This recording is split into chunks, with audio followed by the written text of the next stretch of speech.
Ay, bueno, compañeras. Ay, día miércoles, 14 de diciembre. Uy. Nos queda un miércoles antes de Navidad. Mm. Vamos a por el capítulo 3. Que el capítulo 3 este es largo y nos va a llevar unas cuantas sesiones. Pero creo que os va a gustar. Yo también lo creo, sí. El capítulo 3 tiene 2 o 3 características que, bueno, pues que deberíais ir pensando, ¿vale? ¿Cómo lo vamos a hacer? Porque es un capítulo, por un lado, tremendamente largo. Es un capítulo que nos va a llevar 8 o 10 sesiones poder hacer. Pero por otro lado, es un capítulo que tiene tantas referencias literarias y tan interesantes todas, que evidentemente todas no podemos profundizar, ¿vale? Porque estaríamos años nada más que viendo la tremenda colección de citas literarias que hace Simón en este capítulo. Pero a lo mejor hay alguna obra, alguna obra de teatro, alguna tragedia, que os interesara, que os llamara la atención y que os interesara profundizar más o incluso que se leyera en grupo y que la discutiéramos en grupo. Pensadlo, ¿vale? Las referencias son enormes las que hay en el capítulo, así que todas no vamos a poder tratar, pero si os hace ilusión o tenéis el gusto de que entremos en profundidad en alguna de las obras de teatro o tragedias mencionadas, lo planteáis y preparamos el tema y dedicamos alguna sesión o 2 sesiones, igual que hicimos con Levi-Strauss, pues alguna obra de teatro.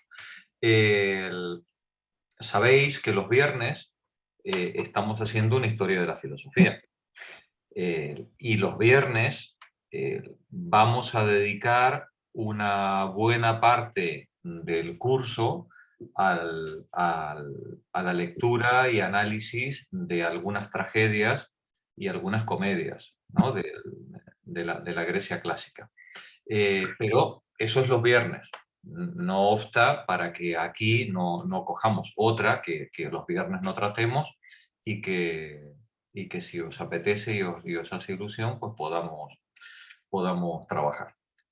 Bueno, eso lo dejo ahí como sugerencia. Que no, que os es suficiente la lectura del capítulo, pues continuamos con la lectura del capítulo hasta el final y ya está. Eso lo decidís vosotras.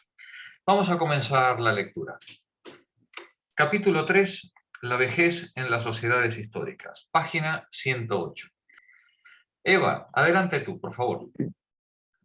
Estudiar la condición de los viejos a través de las diversas épocas no es una empresa fácil. Los documentos de que disponemos rara vez aluden a ella, pues se los asimila al conjunto de los adultos. De las mitologías, la literatura, la iconografía, se desprende cierta imagen de la vejez, variable según los tiempos y los lugares. Pero ¿qué relación tiene con la realidad? Es difícil decidirlo. Es una imagen incierta, confusa, contradictoria. Es importante señalar que en los diversos testimonios la palabra vejez tiene 2 sentidos muy diferentes. Es una determinada categoría social, más o menos valorizada según las circunstancias. Y para cada individuo es un destino singular, el suyo. El primer punto de vista es el de los legisladores y los moralistas. El segundo, el de los poetas. Las más de las veces se oponen radicalmente el uno al otro. Vale, nos dice Moralistas y poetas. Sí, nos dice la autora en este primer párrafo, la vejez, cuando hablamos de la vejez, lo hacemos normalmente con en dos sentidos muy diferentes. Por un lado, como categoría social, ese grupo de personas que reúnen unas determinadas características. Pero por otro lado, también como un destino singular, como una vivencia.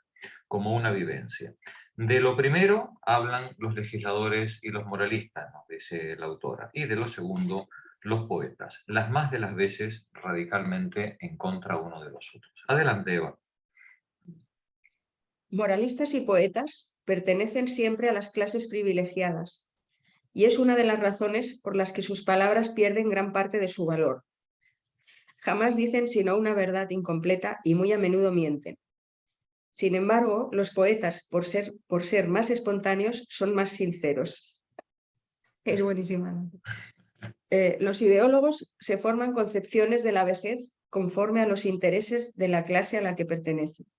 Claro, es decir, cuando los ideólogos hablan sobre las características de cualquier cosa, ¿no? Pero en este caso estamos hablando de la vejez, siempre estas argumentaciones se hacen desde un interés y desde una posición de clase, ¿no? Mientras que los poetas, como lo hacen desde el punto de vista de la vivencia personal, nos dice el autor, normalmente suelen ser bastante más sinceros. Pero cuidado, la vivencia personal siempre es una vivencia en situación.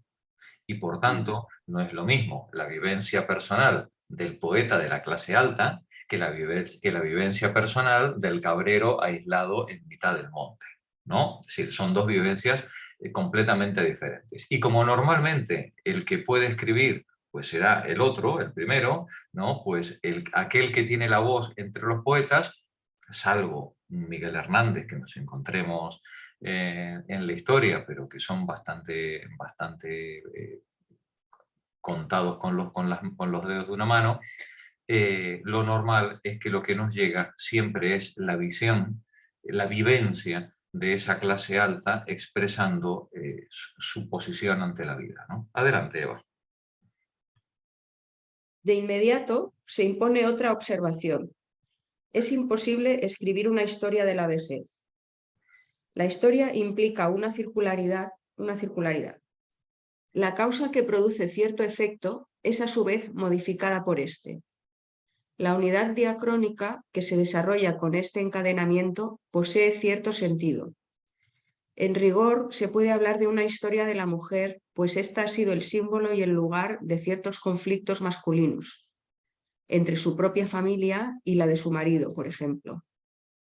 En la aventura humana nunca ha sido sujeto, pero por lo menos ha sido pretexto y resorte. Su condición ha evolucionado siguiendo una línea caprichosa pero significativa. El viejo, en tanto que categoría social, nunca ha intervenido en el curso del mundo. Hay una nota que dice, desde luego, a título individual, mujeres y viejos han desempeñado papeles activos. Pero no como categoría social, ¿no? En la que los viejos quedan apartados de la vida económica y en la medida en la que quedan apartados de la vida económica, también de la vida política. Ya veremos luego que no siempre es así, pero suele ocurrir. Adelante. Mientras conserva eficacia, permanece integrado a la colectividad y no se distingue de ella. Es un adulto masculino de edad avanzada. Bueno, yo aquí anoto que solo está hablando de los viejos hombres, porque... Claro. Sí. Bueno, la En este momento, en este punto. La mujer como una sombra, digamos, de estos viejos hombres, también, digamos, comparte ese cambio de posición, ¿no? Pero siempre, lógicamente, en las sociedades patriarcales, un escalón por detrás. Adelante, Eva. Dice, es un adulto masculino de edad avanzada. Cuando pierde sus capacidades, se presenta como otro. Entonces se convierte, mucho más radicalmente que la mujer, en un puro objeto. La mujer es necesaria para la sociedad. Él no sirve para nada. Ni moneda de cambio, ni reproductor, ni productor. No es más que una carga. Fijaos qué paradoja, ¿no? La mujer que ha dejado de parir y de traer hijos y de ser un objeto sexual, vieja y todo, sigue teniendo una utilidad, ¿no? Para la sociedad patriarcal. Y dice la autora, dice, en cambio el viejo cuando pierde su poder económico, cuando pierde su lugar en el modelo económico y político, todavía se podría decir que queda más excluido aún que la mujer. Adelante. Acabamos de ver que su condición le es otorgada. Por lo tanto, no entraña jamás evolución alguna. El problema negro, se ha dicho, es un problema de blancos. El de la mujer, un problema masculino. Pero la mujer lucha por conquistar la igualdad. Los negros pelean contra la opresión. En cambio, los viejos no tienen ningún arma y su problema es estrictamente un problema de adultos activos. Estos deciden, según su propio interés práctico e ideológico, acerca del papel que conviene conferir a los ancianos. Este es un párrafo que centra muy bien el problema tal como lo ve Simón. Este es un leitmotiv que viene desde el segundo sexo, este planteamiento. Dice, el problema negro, se ha dicho, es un problema de blancos, ¿no? El de la mujer es un problema masculino. Dice, pero la mujer lucha para conquistar la igualdad y los negros luchan contra la opresión. En cambio, los viejos se encuentran completamente desarmados. Y su problema es estrictamente un problema de adultos activos que ellos han dejado de ser. La posibilidad de acción está en quien ya no son, en lo que ya no son. Estos adultos activos deciden, según su propio interés práctico e ideológico, acerca del papel que conviene conferir a lo que todavía no son, a los ancianos. ¿No? Esta es digamos, la situación trágica que se genera en este problema, ¿no? Es decir, no tienen estos viejos, se encuentran con que no hay algo a lo que oponerse porque ya no tienen la herramienta. La herramienta eran ellos mismos y la dejaron atrás junto con su juventud. Gracias, Eva. Continúa la lectura, Isabel. Incluso en sociedades más complejas,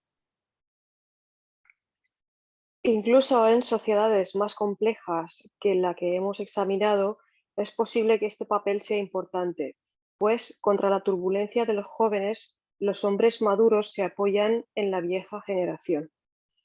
Esta se negará a ser desposeída del poder que ha recibido. Si quieren arrebatárselo, lo utilizará para tratar de conservarlo. Se encuentra un eco de esos enfrentamientos en las mitologías, las crónicas, las literaturas. Fatalmente, los ancianos terminan por ser vencidos, puesto que construyen una minoría ineficaz y solo sacan sus fuerzas de la mayoría que los utiliza. Si el problema de la vejez es un problema de poder, solo se plantea en el interior de las clases dominantes. Hasta el siglo XIX nunca se menciona a los viejos pobres, pues eran poco numerosos. La longevidad solo era posible en las clases privilegiadas. No representaban estrictamente nada. La historia, como la literatura, los deja pasar radicalmente en silencio. La vejez solo aparece en cierta medida al descubierto en el seno de las clases privilegiadas. Aquí tenemos otro pasaje tremendo, ¿no? De una obviedad clamorosa. La vejez es un problema de las clases privilegiadas. Rara vez los pobres podían pasar de la mediana edad, o mejor dicho, llegaban absolutamente decrépitos a lo que nosotros pudiéramos llamar mediana edad, porque al final la longevidad, en ausencia de enfermedades o de infecciones o de heridas graves, es más o menos la misma para todos los seres humanos en cualquier tiempo y lugar. Lo que distingue la longevidad en las personas es el nivel de vida, el nivel de seguridad, el grado de buena alimentación, de ejercicio, de ambiente sano, de que disfrutan. Y eso, en las sociedades complejas, está reducido pues, a la pequeña clase dominante, que es la que se puede permitir un buen nivel de vida, ¿no? Viejos, en las clases pobres, pues muy poquitos podía haber. Por tanto, nos dice la autora, la vejez, la longevidad, solo era posible en esas clases privilegiadas. los otros no representan absolutamente nada. Continúa, Isabel, por favor. Otro hecho salta a los ojos. Este es un problema de hombres. Como experiencia personal, la vejez concierne igualmente a las mujeres y aún más, puesto que viven más tiempo. Pero cuando se la considera como objeto de especulación, se examina esencialmente la condición de los hombres. En primer lugar, porque ellos son los que se expresan en los códigos, las leyendas y los libros, pero sobre todo porque la querella del poder solo interesa al sexo fuerte. Entre los monos, los jóvenes lo arrebatan al viejo macho. Solo él es muerto, no las monas viejas. Las sociedades que tienen una historia están dominadas por los hombres. Las mujeres jóvenes y las viejas pueden, en la vida privada, disputarse la autoridad. En la vida pública, su estatuto es idéntico. Eternas menores de edad. Qué bien dicho, ¿eh? Qué bien dicho. Por el contrario, la condición masculina se modifica en el curso del tiempo. El joven se convierte en un adulto, un ciudadano, el adulto en un viejo. Los hombres forman clases de edad cuya frontera natural es incierta, pero a la que la sociedad puede asignar límites precisos, como lo hace hoy fijando la edad de la jubilación. Pasar de una a otra puede constituir una promoción o una caída. La etnología y la biología muestran que el aporte positivo de las gentes de edad a la colectividad es su memoria y su experiencia que, en el campo de la repetición, multiplica sus capacidades de ejecución y de juicio. Lo que les falta es la fuerza y la salud, como también la facultad de adaptarse a la novedad y, con mayor razón, de inventar. Cabe suponer a priori que los adultos se apoyan en ellos en las sociedades fuertemente organizadas y repetitivas. En las sociedades divididas, en los periodos perturbados o revolucionarios, la juventud pasará a primer plano. El papel que los hombres de edad desempeñan en privado en la familia refleja el que le confiere el Estado. Buah, esta frase es brutal, ¿eh? Es brutal, es brutal. Sí, sí. Examinando a través del tiempo la condición de los viejos, confirmaremos ese esquema. Detente un momentito, vamos a repetir el párrafo, Isabel, porque merece la pena remarcarlo. Retoma desde la etnología y la biología. La etnología y la biología muestran que el aporte positivo de las gentes de edad a la colectividad es su memoria y su experiencia que, en el campo de la repetición, multiplica sus capacidades de ejecución y de juicio. Lo que les falta es la fuerza y la salud, como también la facultad de adaptarse a la novedad y, con mayor razón, de inventar. Cabe suponer a priori que los adultos se apoyarán en ellos en las sociedades fuertemente organizadas y repetitivas. Detente un momentito. Pensad en la Primera Guerra Mundial, ¿vale? Pensad en el fenómeno, por ejemplo, del futurismo, ¿no? Del manifiesto, ¿no? Este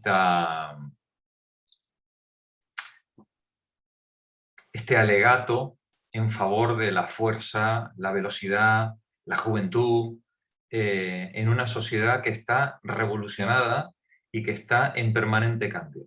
En una sociedad en permanente cambio, que es la sociedad, el paso de la sociedad decimonónica, por ejemplo, a principios del siglo, a la sociedad de masas, ¿no? Este cambio radical en la vida común transforma, esclerotiza a todo el sector de los ancianos, los vuelve inoperantes y pasa a un primer plano la imagen de esa juventud, ¿no? Toda fuerza, toda arrogancia, que es capaz de pegarle una patada a la mesa y ponerlo absolutamente todo patas arriba, ¿no?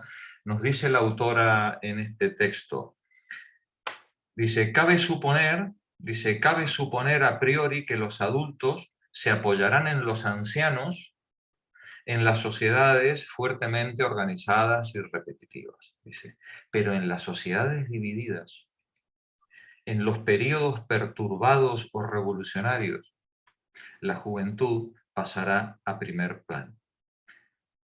El papel que los hombres de edad desempeñan en privado en la familia refleja, como un espejo, el papel que les confiere el Estado.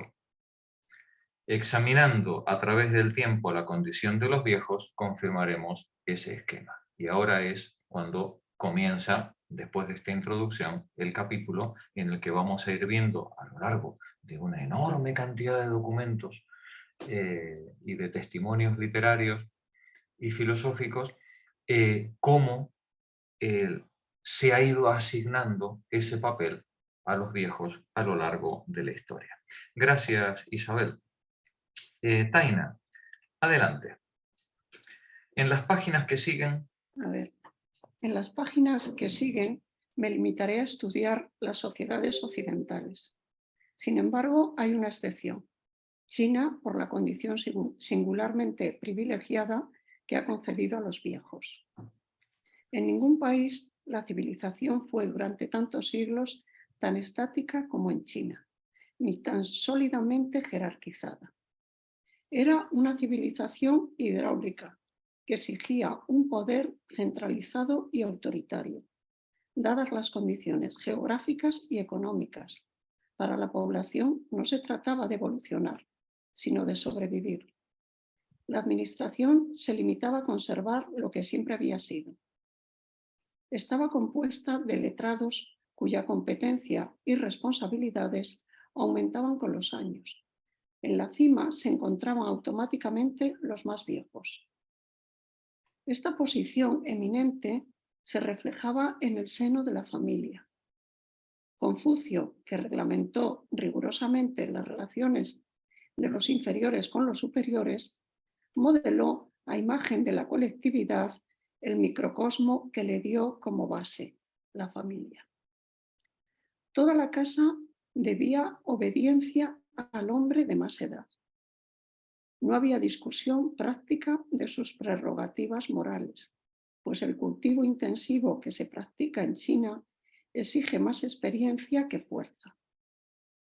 Las costumbres no introducían en la familia ningún principio de contradicción, puesto que la mujer debía obediencia a su marido y no tenía ningún recurso contra él.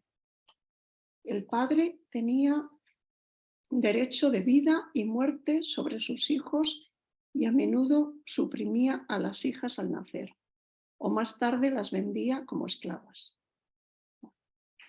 El hijo debía obedecer a su padre, el menor al mayor. Los matrimonios eran impuestos a los jóvenes que se casaban sin haberse visto nunca. Quedaban sometidos a los ascendientes del joven. La autoridad del patriarca no disminuía con la edad, pero la mujer, duramente oprimida, aprovechaba la promoción debida a la edad al llegar a vieja. Su estatuto era mucho más elevado que el de los jóvenes de ambos sexos. Tenía vara alta en la educación de sus nietos, a los que por lo general trataba con mucha dureza. Y se vengaba en sus nueras de la opresión a la que la había sometido su suegra. El respeto se extendía, fuera de los límites de la familia, a todas las personas de edad.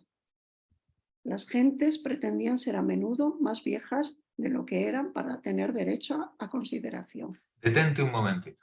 Sí.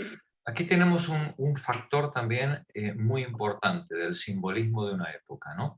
Las gentes aparentaban ser más viejas de lo que eran para tener derecho a consideración. Y eso, volvemos a poner el símil del cambio del siglo XIX al siglo XX, y es exactamente lo que pasaba en nuestro mundo a principios del siglo en el que nacimos. Cualquier buen burgués cualquier buen burgués, salvo que fuera militar, tenía que tener barriga. Y si era un militar de alto rango, ¿no?, mayor barriga todavía, ¿no? Si era relativamente joven, no, ¿vale? Pero si era un militar, porque el caballo además no podía con él.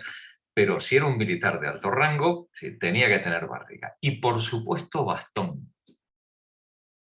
El no va más de la pequeña burguesía petulante de finales del siglo XIX, de la sociedad victoriana y de lo que se imitaba en la sociedad francesa o en la sociedad española de finales del siglo XIX, era el caballero con bastón, que ni maldita la falta que le hacía porque no tenía ninguna cojera, ¿vale? Es decir, el bastón era un símbolo de respeto, un símbolo de autoridad, el símbolo de esa ancianidad que cualquier muchachito de 30 años, si quería que se le prestara atención en la vida pública o en el comercio, pues más le vale que se dejara barba, engordara un poco y saliera a la calle con el bastón, ¿no? Es decir, porque era ese símbolo que, viniendo de la ancianidad, era lo que confería respeto a la burguesía. Si además aseguraba su casa, ya tenía ya todos los elementos propios para ser considerado un ciudadano de pro. Fijaos que estamos en 1890.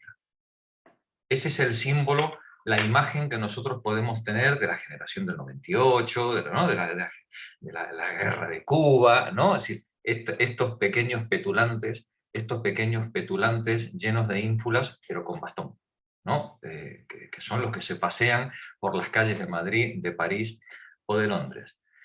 20 años después, llevar un bastón, bueno, te rompían las piernas si se te ocurría llevar un bastón.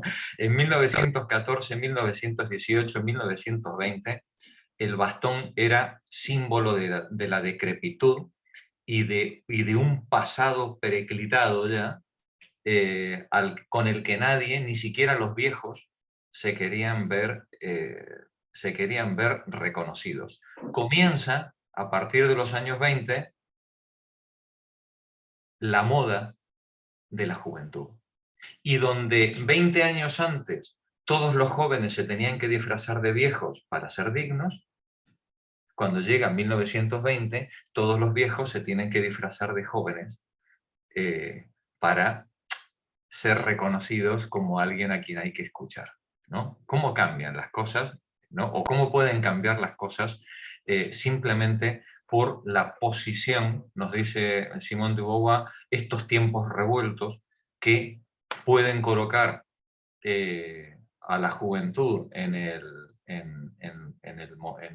criterio de consideración de una sociedad, o todo lo contrario, o arrojarle fuera porque son los viejos, son los más ancianos, los que detentan los derechos de propiedad, los que deciden sobre la vida de la comunidad.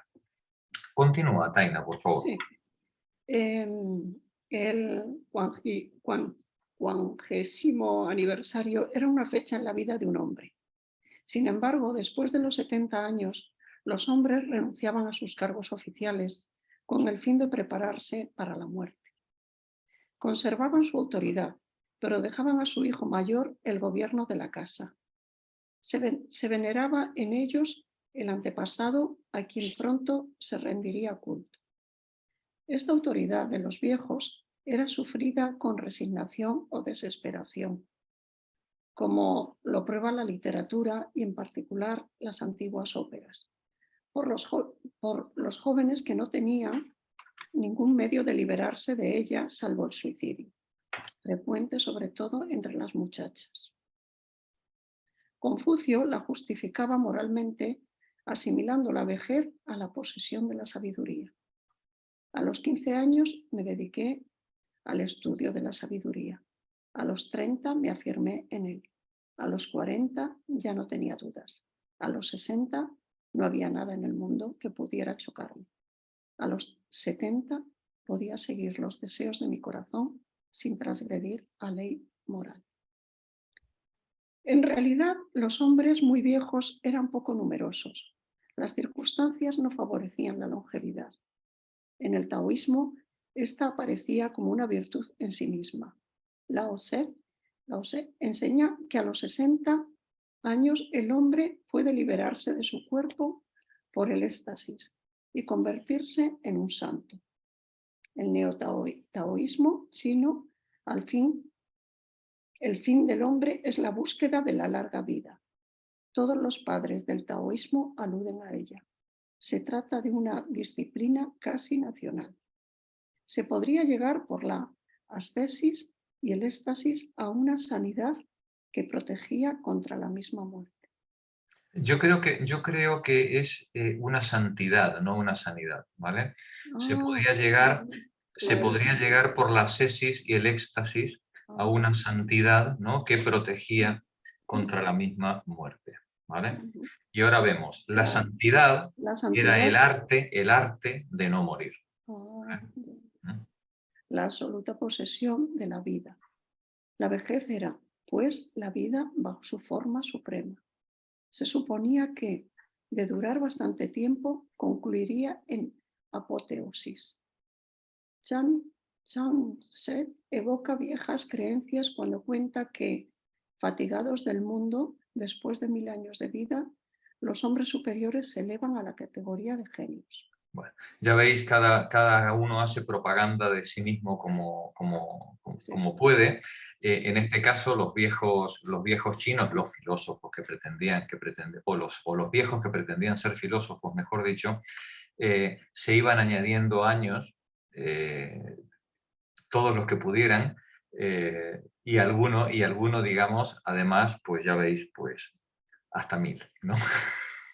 un poquito exagerado, pero bueno, nada que no dijera la Biblia también, por la misma época, ¿no? O poco más que menos. Gracias, Taina. Continúa la lectura, Mercedes, por favor. En la literatura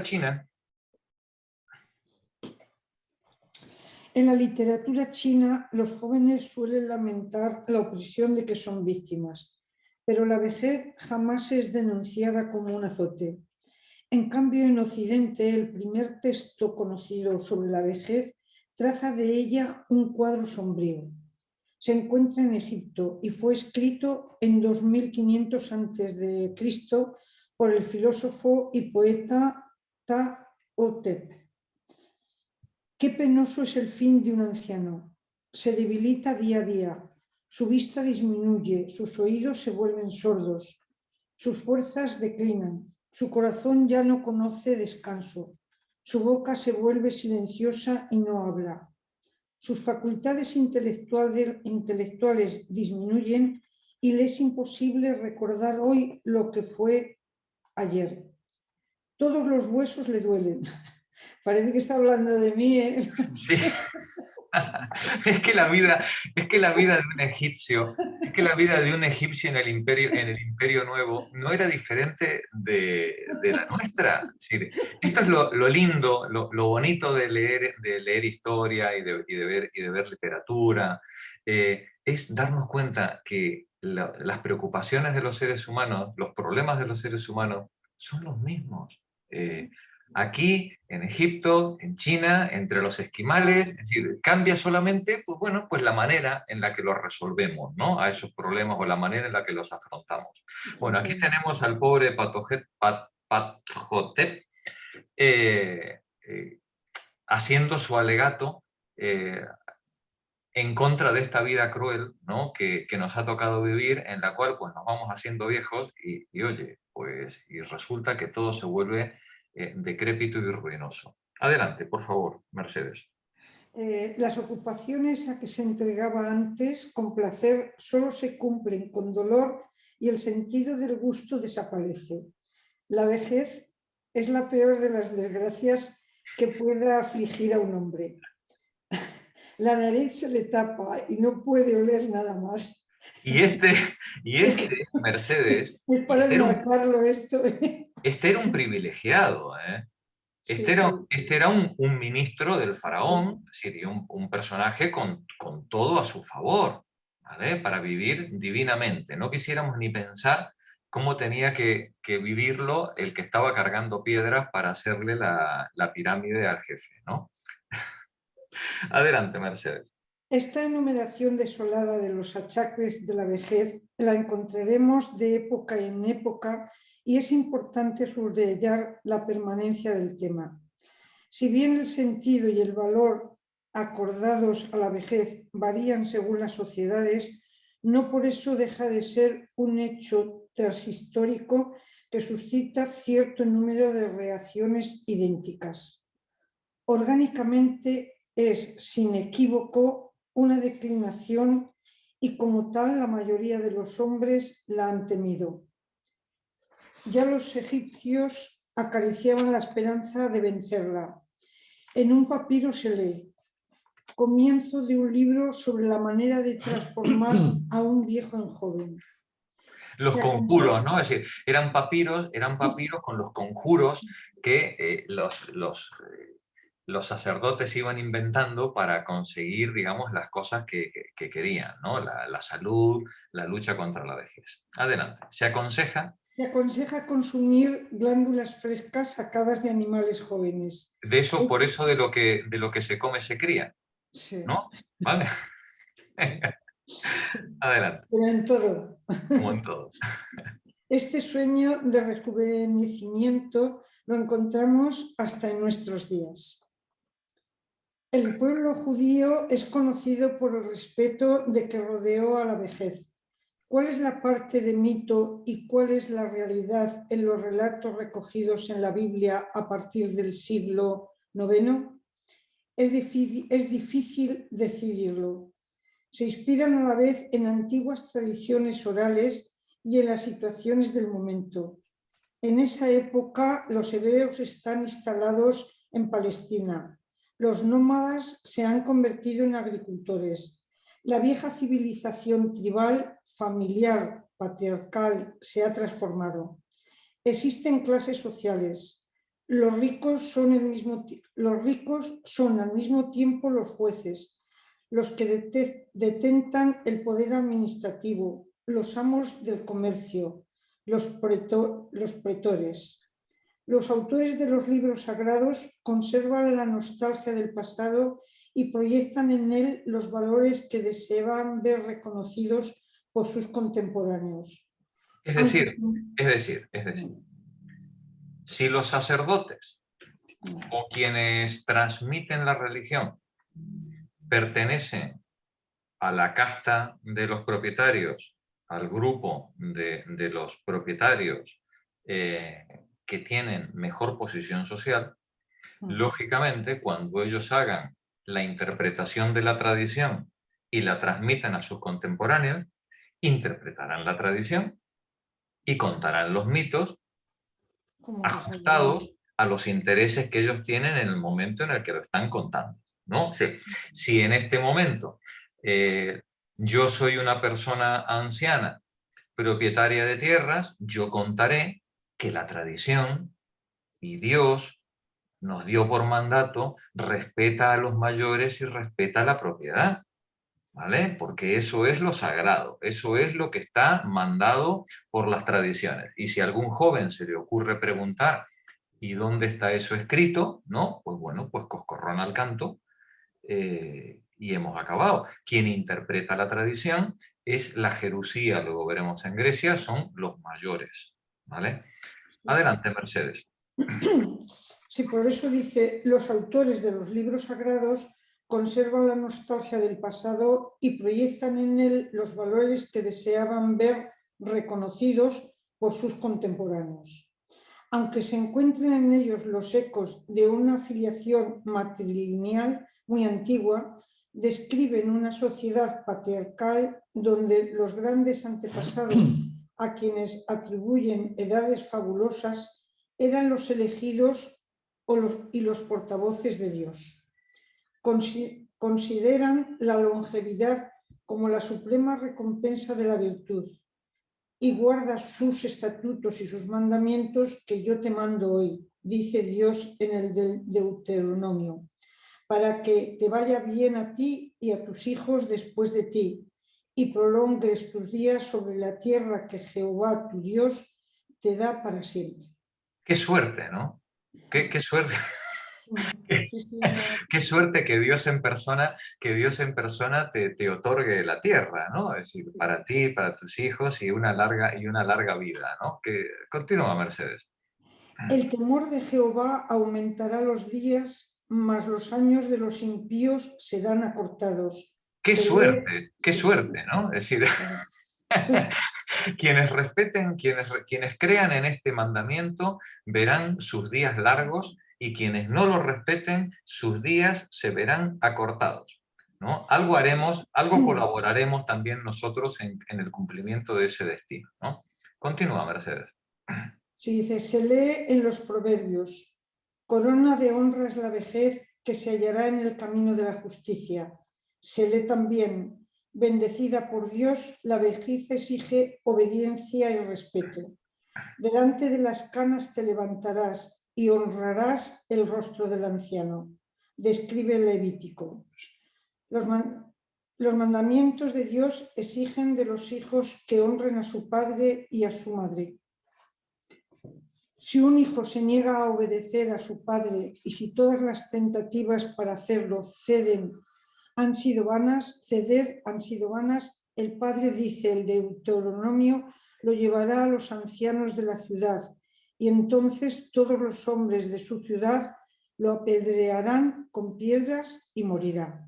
Detente un momentito, Mercedes. Aquí viene la parte socarrona de Simón de Beauvoir, ¿no?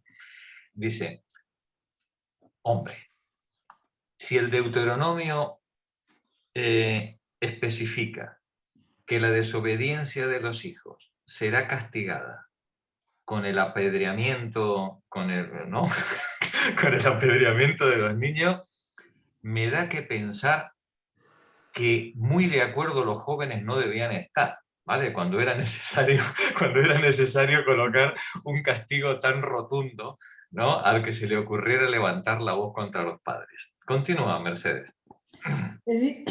Sería bueno saber si se infringían efectivamente esos castigos.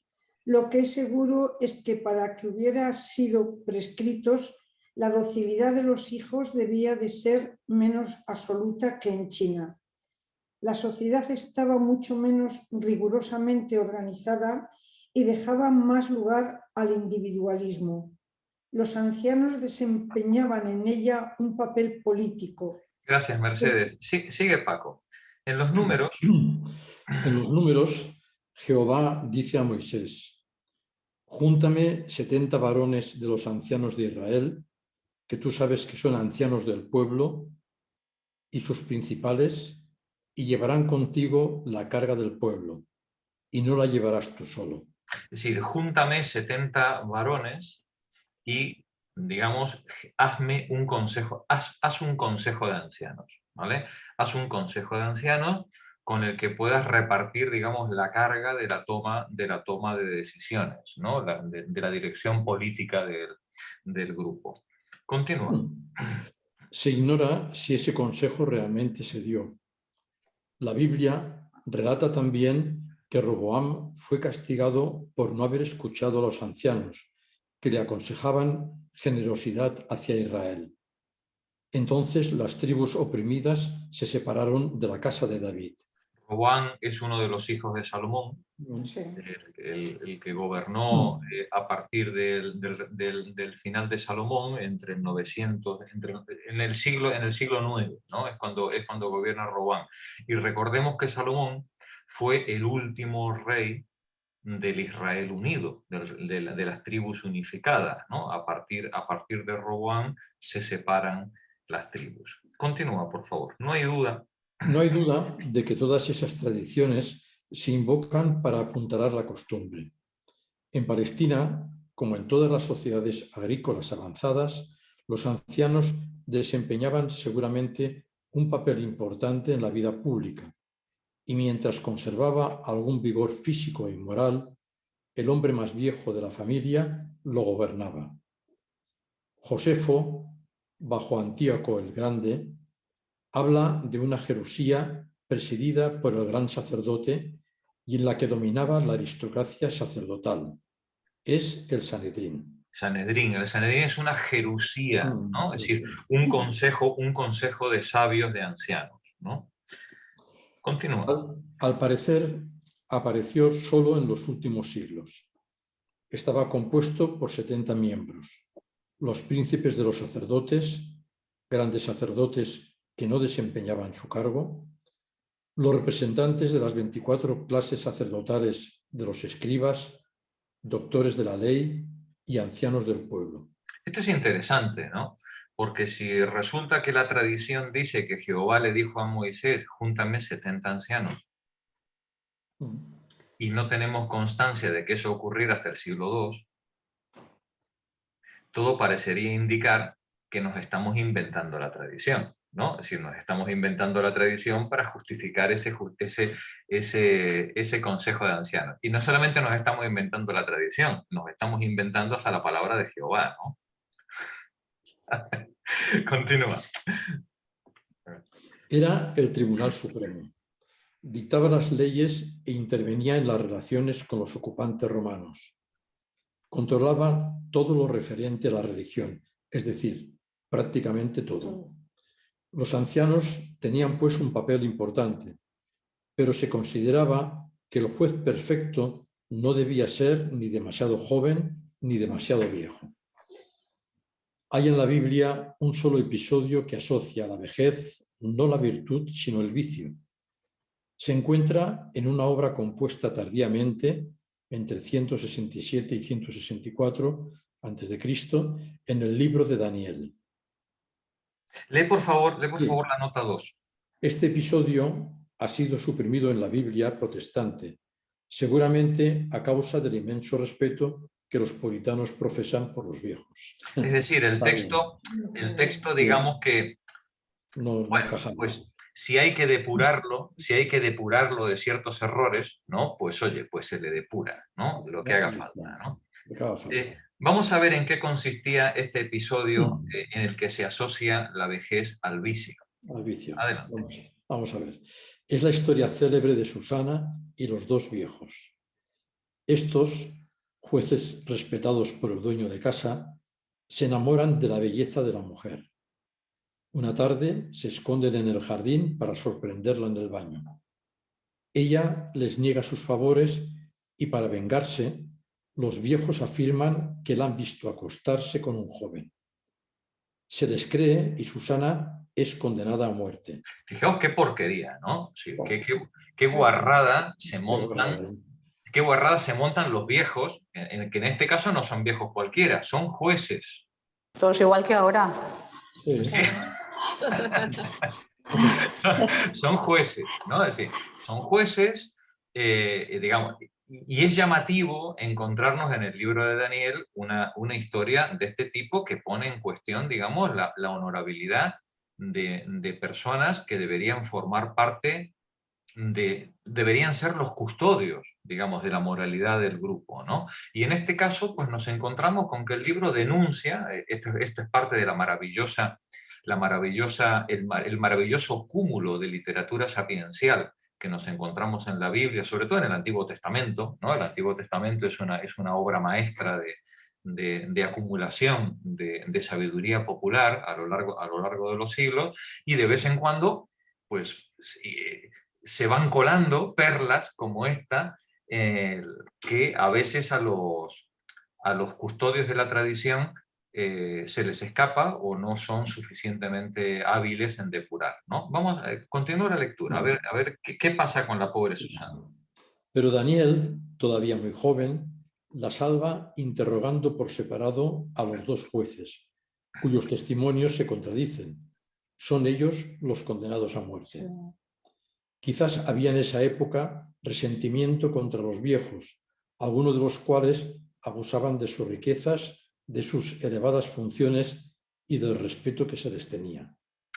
Un gran poder implica la posibilidad de hacer un gran daño también, ¿no? Y por tanto, una gran responsabilidad. Responsabilidad no individual, sino el deber de dar respuesta de tus actos. El deber de justificar, de explicar lo que estás haciendo, ¿no? Y esto es lo que viene a denunciar el libro, esta historia de Susana en el libro de Daniel. Continúa, por favor, Paco. El Eclesiastés, obra enigmática de fecha incierta y seguramente compuesta, contrasta con el resto del pensamiento judío. Se encuentra aquí un ejemplo evidente de la oposición que ha señalado entre la actitud oficial de la sociedad con respeto a la vejez y las reacciones espontáneas que inspira a los poetas. Entre las desventuras del hombre, el Eclesiastés menciona la avanzada edad y su descripción de la decrepitud es de una amarga crueldad, si se la lee según la interpretación del exegeta judío Maurice Jastrow. Y acuérdate de tu Criador en los días de tu juventud, antes que vengan los malos días y lleguen los años de los cuales digas, no tengo en ellos contentamiento. Antes de que se oscurezca el sol y la luz y la luna y las estrellas y las nubes se formen tras la lluvia. Disminución de la agudeza visual, extinción de las fuerzas intelectuales. Cuando temblarán los guardas de la casa, los brazos, y se encorvarán los hombres fuertes, las piernas, y cesarán las muelas, los dientes, porque han disminuido y se oscurecerán los que miran por las ventanas, los ojos, y las puertas de afuera se cerrarán, trastornos de la digestión y la micción, por la bajeza de la voz de la muela, sordera, y levantarse a la voz del ave, mal sueño, despertar matinal, y todas las hijas de canción serán humilladas, trastornos de la palabra, cuando también temerán de lo alto, ahogo de la subida, y los tropezones en el camino, y florecerá el almendro, cabellos blancos, y se agravará la langosta, disminución de la potencia genital. Una forma poética, digamos, de expresar la decrepitud del ser humano, ¿no? No miréis en el Antiguo Testamento una obra, una mera colección de tonterías religiosas. Mirad una fantástica, maravillosa colección de sabiduría popular acumulada a lo largo de las centurias, ¿no? Es una obra llena de maravillas, de perlas como esta, ¿no? Termina el párrafo, Paco. Antes de que la cadena de plata se quiebre, desviación de la columna vertebral, y se rompa el cuenco de oro, y el cántaro se quiebre junto a la fuente, y la rueda sea rota sobre el pozo, insuficiencia del hígado y los riñones. Gracias, Paco. Pepa Martínez, adelante. Estamos muy mal informados. Es asombroso todo esto. Es de una belleza, sí, son textos todos de una belleza extraordinaria. Y la pena es no tener 15 años por delante para poder leer en profundidad cada uno de los ejemplos que nos va dando Simón, ¿no? En este capítulo, ¿no? La vejez nos acecha. Sí, la vejez nos acecha. No tenemos 15 años. Adelante, Pepa. A ver, estamos muy mal informados sobre el lugar de los ancianos en los otros pueblos de la antigüedad. Aunque la relación entre las costumbres y la fábula sea de las más inciertas, no se puede dejar de interrogar en esta penuria a las mitologías y la mayoría de ellas se refieren a la vejez desde un punto de vista del conflicto de las generaciones. Lee más lentamente, Pepa, por favor. Vale. La civilización más remota que conocemos es la de Sumer y Akkad.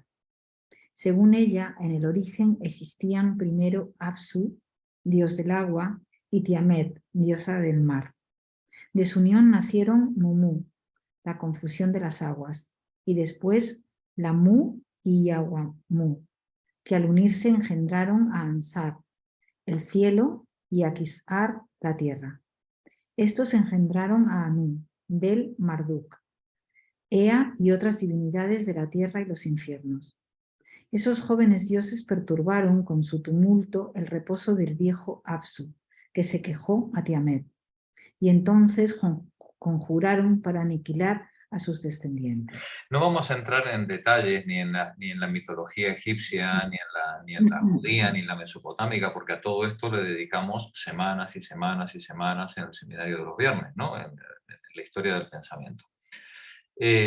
Pero sí vamos a recordar algunos pasajes, ¿no? En la mitología sumeria, cuando Apsu y Tiamet aparecen y dan lugar al resto de los dioses, se produce un choque generacional. Los dioses jóvenes son ruidosos y molestan a los padres. ¿Y qué es lo que piensan los padres con respecto a sus hijos? Que hay que matar, que hay que matar. Ese choque generacional que nos están expresando los sumerios, ¿no? Es el que cualquier padre contemporáneo tiene cuando oye a la hora de la siesta la música bacalao en el balcón del tercero, ¿no? Es decir, a toda pastilla, ¿no? Y entonces dicen, ¿cómo dice el dicho español? Dice, cuando son pequeños te los quieres haber comido, te los querías comer, ¿no? Y cuando crecen te arrepientes de no habértelos comido, ¿no? Bien.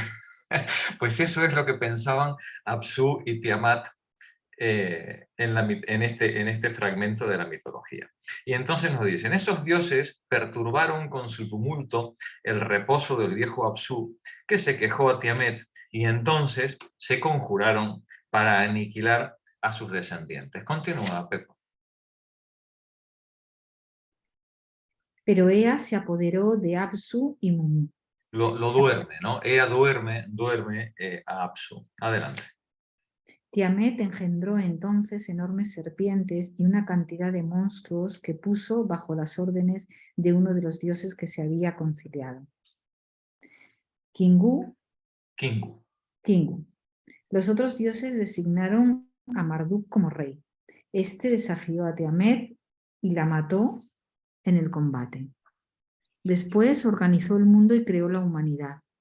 Se encuentra una secuencia análoga entre los fenicios según las tabletas de Ras Samas. Es decir, esta historia de los padres creadores del orden que detestan a su progenie y la progenie se rebela contra los padres, les vencen. Ahí tenemos la historia de Edipo, por ejemplo, ¿no? Es decir, esta manera en la que el hijo termina matando al padre para liberarse primero del sojuzgamiento y para instaurar un nuevo orden, esto lo tenemos en todas las mitologías humanas, desde la China hasta Grecia, ¿no? Continúa, Pepa. Filón de Biblos, a finales del siglo I de nuestra era, nos transmite un eco de esas creencias. Cuenta cómo Cronos mutiló a su padre Epigeo, que tomó después el nombre de Urano. El esquema coincide con el que se encuentra en muchas religiones. En el origen del mundo existe una divinidad urania. Celestial, que está en el mundo de las estrellas. Adelante. Principio único que permanece lejano, abstracto, sin relación con los hombres que no le rinden culto. Lo sagrado desciende después en una pluralidad de divinidades concretas que están en relación directa con el mundo y que los hombres adoran a través de sacrificios, plegarias y ceremonias. Pero es significativo que este pasaje adopte aquí el aspecto de una filiación, quedando el antepasado relegado lejos del mundo que gobiernan sus descendientes. Tampoco entre los griegos es Urano una simple entidad abstracta. Aparece como el gran fecundador, pero también como el padre desnaturalizado y destructor. Hay una lucha de generaciones que concluye con el triunfo de los jóvenes. En esta mitología ha influido la de los fenicios. Sería interesante saber a qué realidad correspondía. En la historia y en la literatura griegas se encuentran numerosos ecos de los conflictos que opusieron los jóvenes a los viejos, los hijos a los padres. ¿Existían esos conflictos en la época en que se formaron los mitos? ¿Hay que suponer que los viejos gozaban de un prestigio que después les fue arrebatado? ¿O los jóvenes que poseían la realidad de poder retomaron y enriquecieron mitos que justificaban su primacía? No tenemos modo alguno de optar entre estas hipótesis. Nos contentaremos con examinar los datos de que disponemos, en la esfera de los mitos y en la de los hechos. Gracias, Pepa. Magdalena, adelante. Vamos a ver la teogonía de Hesíodo, que por cierto, si os interesa la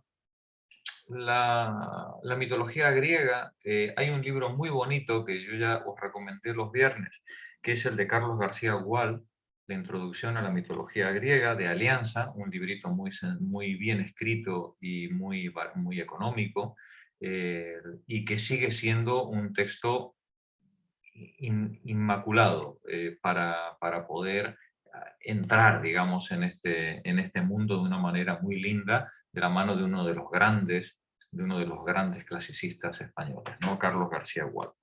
Así que lo tenéis ahí disponible. Adelante, Magdalena. Según Hesíodo...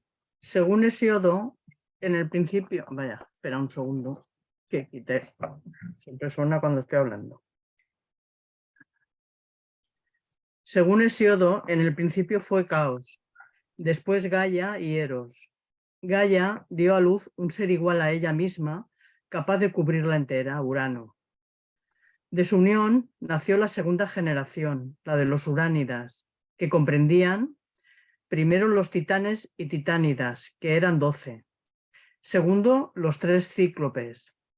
Tercero, los 3 hecatochinas, que tenían cada uno 100 brazos y 50 cabezas. Gaia odiaba a Urano por su inagotable fecundidad y éste detestaba a sus hijos. Apenas nacían, los escondía en el seno de Gaia, es decir, los sepultaba en la tierra. Sublevada, ésta creó un metal duro y cortante, el acero. Hizo con él una podadera y ordenó a sus hijos que castraran al padre. Es la Mónica Lewinsky de la época, ¿no? Sí. ¿Vale? Es decir, tenemos al padre obseso, violador, compulsivo y encima además opresor de su progenie, y la madre arregla con los hijos fabricar una podadera gigante para quitarle las ínfulas al padre, bueno, las ínfulas y algo más, ¿no? Al padre. Adelante, Magdalena. Lorena Bobbitt también. La Bobby también. Exacto, eso sí que Es verdad, no era la Lewinsky, Claro. no, pobrecita. La es Lewinsky, verdad. Lewinsky, la pobre. No, la Lewinsky la no, po- pobrecita, me he equivocado. Era la Lorena Bobby. Sí, muy bien, gracias, Pepa. Hemos acusado injustamente a esa muchacha. Adelante. Solo Cronos obedeció y con la podadera castró a Urano. El gran antepasado, Urano, es pues descrito por los griegos como un procreador desordenado, un soberano tiránico y odioso. Su hijo Cronos, después de arrebatarle el poder, se unió con Rea, su hermana, con la que tuvo numerosos hijos. Pero también él, quizá porque había castrado a su padre y desconfiaba de ellos, los detestaba y los devoraba. Rea escondió al hijo menor Zeus y en su lugar entregó a Cronos una gran piedra envuelta. Esta historia es muy linda, ¿no? Le ha llegado al dios primigenio, le ha llegado el aviso de que uno de sus descendientes le destronará, ¿no? Este es otro caso que es común en todas las mitologías a lo ancho y largo del mundo, ¿no? Uno de los hijos le destronará. Y entonces, pues se los va papeando uno tras otro, ¿no? A medida que van naciendo. Pero la madre esconde a Zeus y lo esconde en una cueva. Y cuando va el padre en busca de él, mirad si es torpe el padre, envuelve una gigantesca piedra en pañales, en trapos, ¿no? Simulando que es un bebé, y se lo da, y es lo que se come el padre, ¿no? Y se queda tan tranquilo con el pedrusco, con el pedrusco en el estómago, ¿no? Continúa, por favor. Ya adulto, Zeus atacó a su padre. Le hizo devolver los hijos enterrados. Declaró la guerra a Cronos, así como a los hermanos de este, los titanes. En esta guerra le ayudaron los 100 brazos. Después de un horrible entrevero, la titanomaquia, los titanes sucumbieron. Entretanto, Gaia había sido fecundada por la sangre de Urano mutilado y había dado a luz a los gigantes. Estos, medio hermanos de Crono y por lo tanto pertenecientes a la misma generación, se levantaron contra Zeus. Píndaro fue el primero en contar esta gigantomaquia de la que Zeus salió vencedor. Venció también a Tifeo. Habéis visto titanomaquia, gigantomaquia. Es la guerra contra los titanes, la guerra contra los gigantes, ¿no? Que es de donde nos viene a nosotros la tauromaquia, ¿no? Es la misma forma de expresar, ¿no?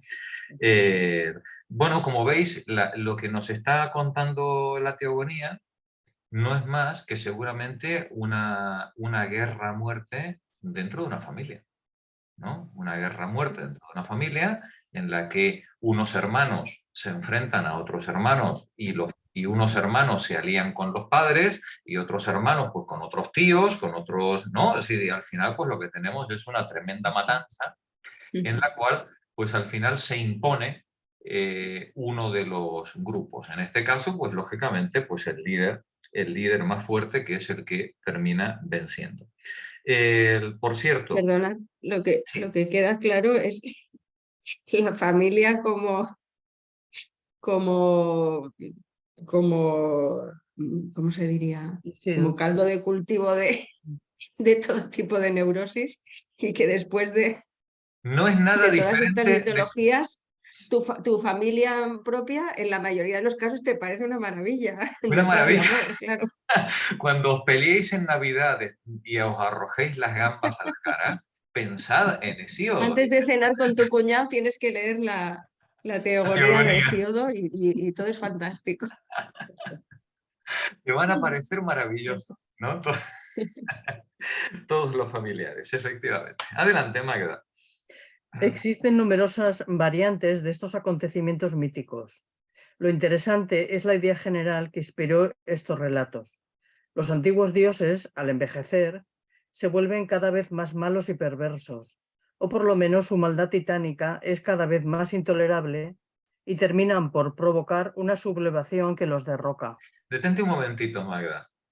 Este choque generacional es, como decía, comentaba antes Eva, ¿no? O veíamos antes, es universal. Es universal, ¿vale? Nos dice, los antiguos dioses, los antiguos padres, los antiguos propietarios, los antiguos reyesuelos, al envejecer, se vuelven cada vez más malos y perversos, claro, desde el punto de vista de los jóvenes, ¿no? Se vuelven cada vez más malos y perversos, claro, desde el punto de vista de los viejos, son los jóvenes los que son cada día más insoportables, no escuchan las razones, no atienden a la tradición, no obedecen a sus padres, ¿no? Etcétera, etcétera. Desde el punto de vista de los jóvenes, lógicamente, los viejos son cada vez más malos y perversos, y su maldad tiránica, ¿por qué tiránico?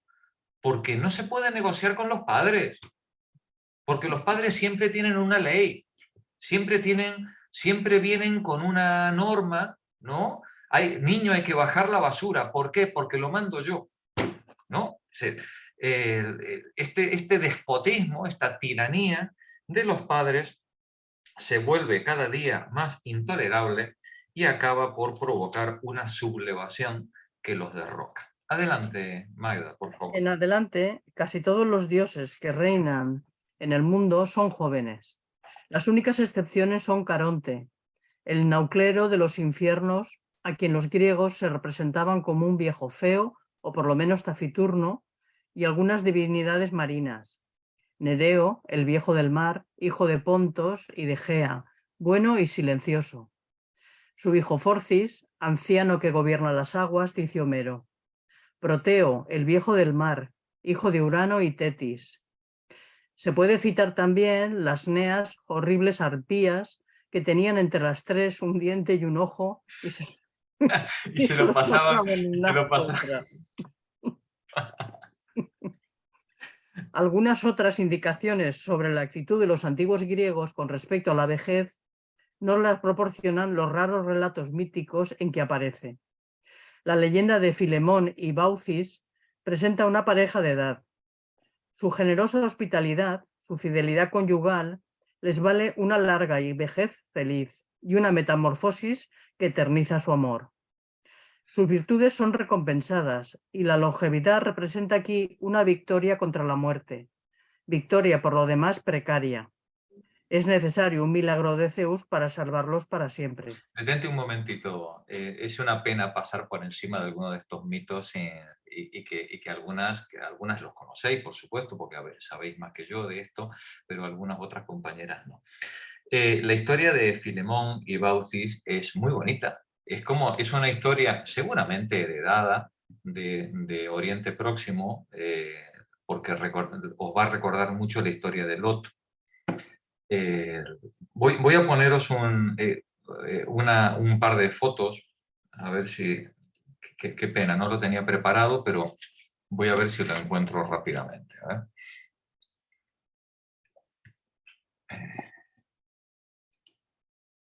De todos modos, para quienes tengáis gusto, luego os voy a pasar al chat algunos documentos para quienes queráis profundizar un poquito más en alguna de estas historias.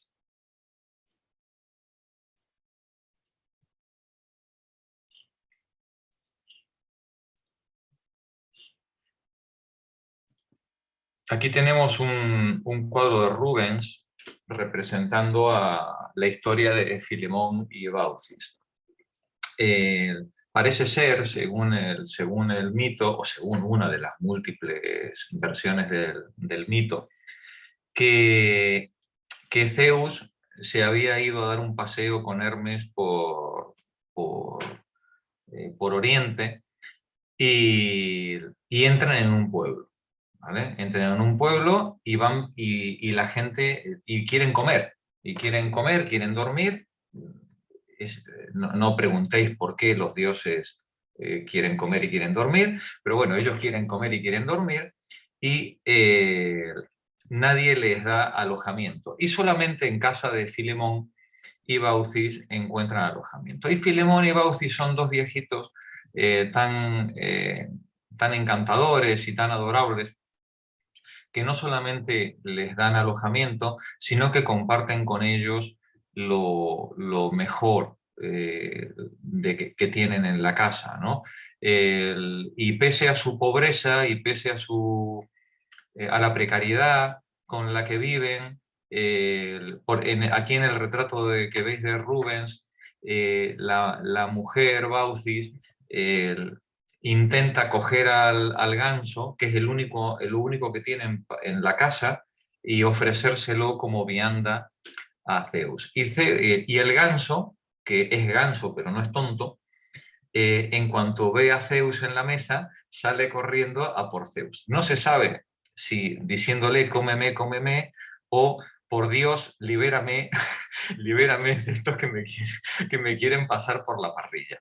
El asunto es que Zeus, entusiasmado de ver al ganso, les dice a Filemón y Baucis que no es necesario, que están satisfechos, que no es necesario sacrificar al ganso, de donde lógicamente el ganso se hará un firme seguidor de Zeus a partir de ese momento.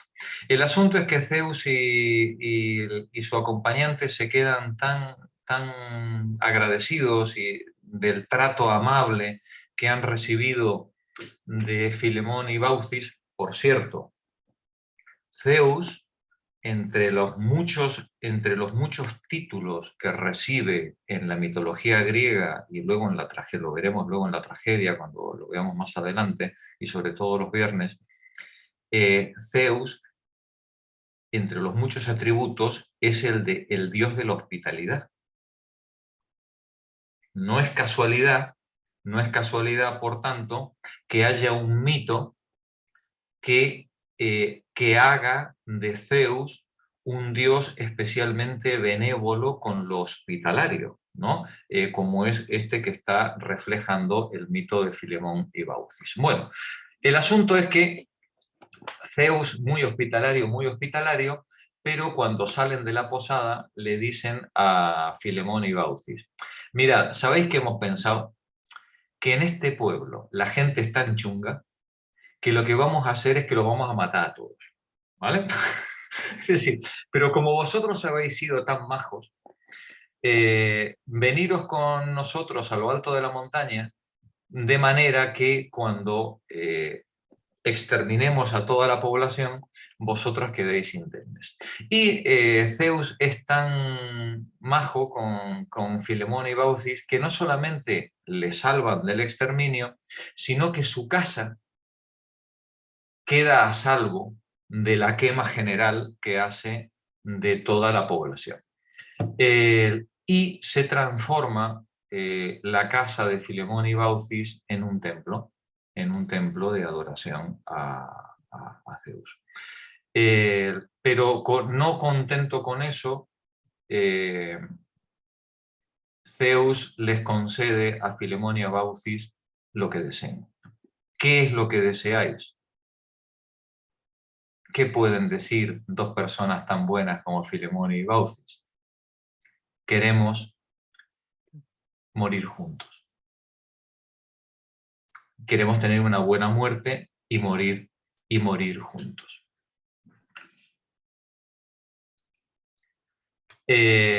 Zeus, cuando ellos transforman su casa en santuario, Zeus les concede una larga y buena vida y al morir hace que al envejecer ellos se vayan transformando en un tilo, él en una encina y ella en un tilo, que es lo que refleja estas dos escenas, esta antes de la transformación y esta después de la transformación, en este genial cuadro de Genelli de 1801. Aquí tenéis a Filemón a la izquierda, transformado en encina, y a ella, a Baucis, en un bello tilo. Como veis, es que podríamos estar, he dicho 15 años para pasar este capítulo. Bueno, yo creo que no nos alcanzaría con 15 años si entráramos en detalle en cada una de estas maravillosísimas anécdotas que nos cuenta, que nos trae Simón. Dice: la leyenda de Filemón y Baucis presenta una pareja de edad, su generosa hospitalidad, su fidelidad conyugal les valen una larga vejez feliz y una metamorfosis que eterniza su amor, esta transformación en encina y tilo. Sus virtudes son recompensadas y la longevidad representa aquí una victoria contra la muerte, victoria por lo demás precaria, porque es necesario un milagro de Zeus para salvarlos para siempre. Y ahora vamos al mito de Tiresias. Continúa, por favor, Magdalena. El mito de Tiresias... Perdona, Magdalena, solo un momentito que quería protestar contra la misoginia con que se describe a las arpías, porque esto es una muestra de sororidad estupenda. Que tienen se van pasando un solo diente y se lo van pasando entre ellas. Es fantástico. Muy bien, Eva. Bien perdonad la tontería. El cuñado de la época. Es maravillosa la mitología, a mí me encanta la mitología griega. Ya está, perdónate. La historia es muy bonita, ¿eh? Sí. Adelante, Magdalena. El mito de Tiresias establece una relación que encontraremos a menudo entre la edad, la ceguera y la luz interior. Enceguecido por la cólera de Hera, Tiresias recibió de Zeus en compensación el don de profecía.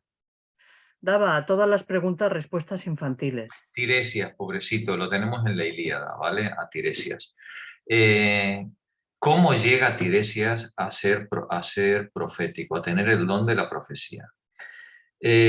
Parece ser, es que hay varias versiones, ¿vale? Porque además esto, como en cada familia, cada uno lo cuenta como más le gusta. Parece ser que comete la torpeza de ver a Atenea bañándose desnuda, ¿no? Y eso, por supuesto, era absolutamente inaceptable, ¿no? En esa sociedad patriarcal. Bien, pues se le condena a la ceguera y uno diría, hombre, Zeus, podrías haberte enrollado y haberle devuelto la vista. No, no, lo mantiene ciego, pero le da el don de la profecía, pero la justa.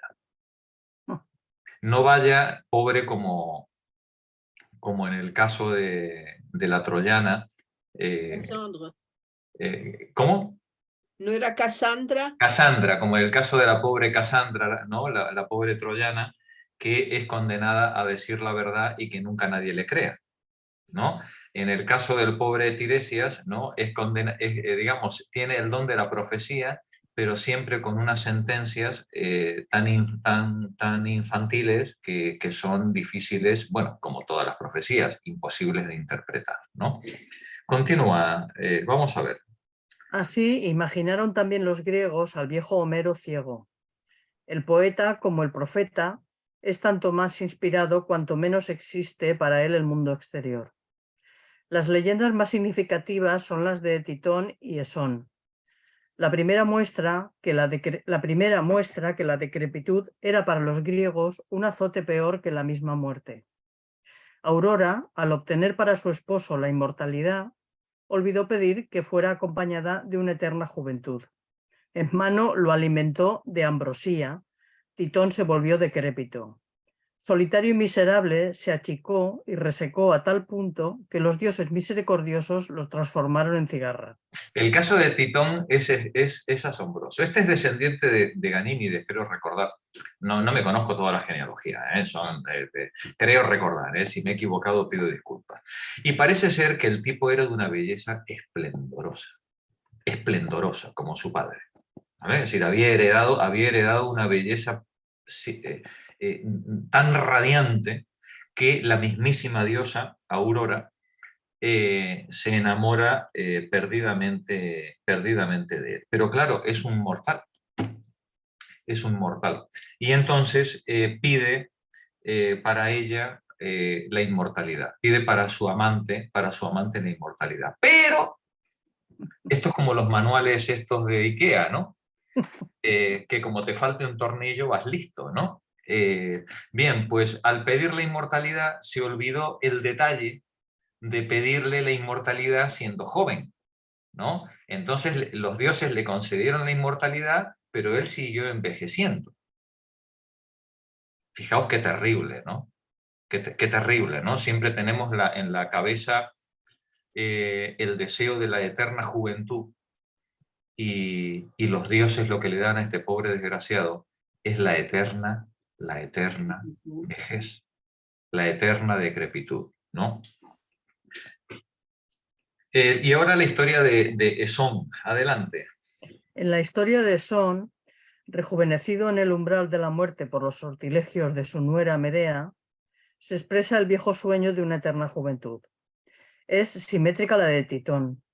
La inmortalidad no es nada sin la juventud. La inmortalidad no es nada sin la juventud, ¿no? Lo que deseamos no es la inmortalidad. Lo que deseamos es los 20 años, ¿no? Ahí es donde nos queremos ver todos, ¿no? Sí, por eso es lo que comentamos cuando hicimos la charla, Víctor y yo, que hay por ahí universidades americanos que están con el tema de la no muerte.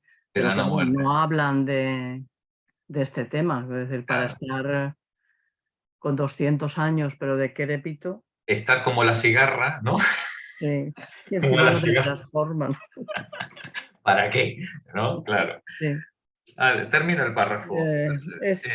La inmortalidad no es nada sin la juventud. Por el contrario, eternizar la juventud sería para el hombre la felicidad suprema.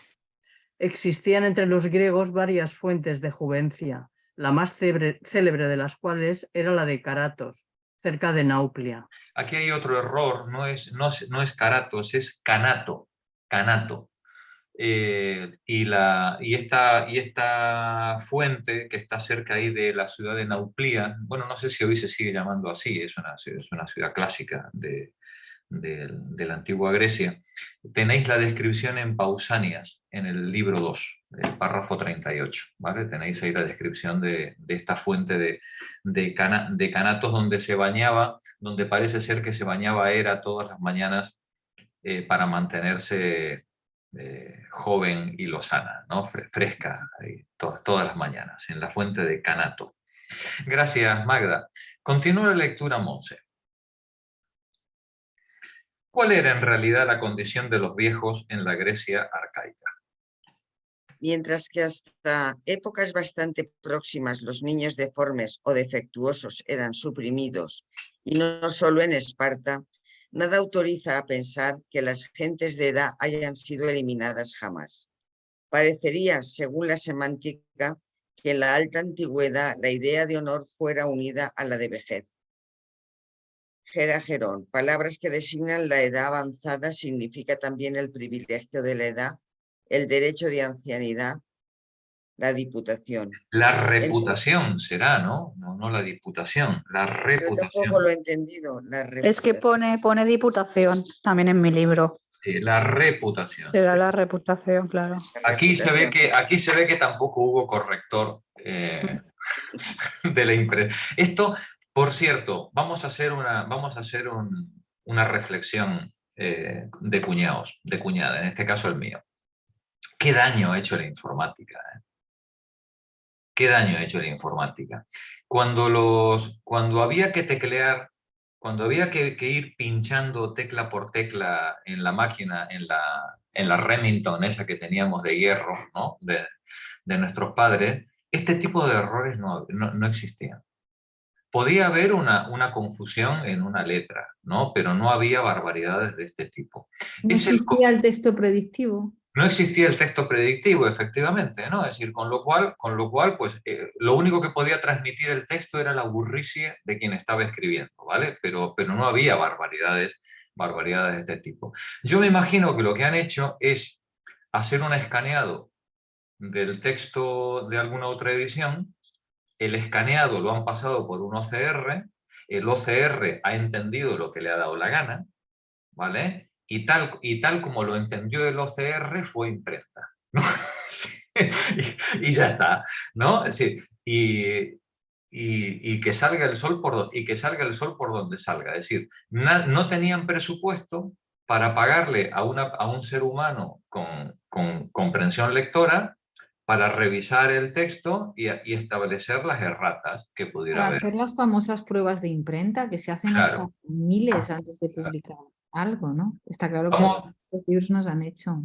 Sí, vamos de un mundo Yo aún que se la veía... tengo jurada al texto predictivo o al corrector desde que puso triclinio por tricornio.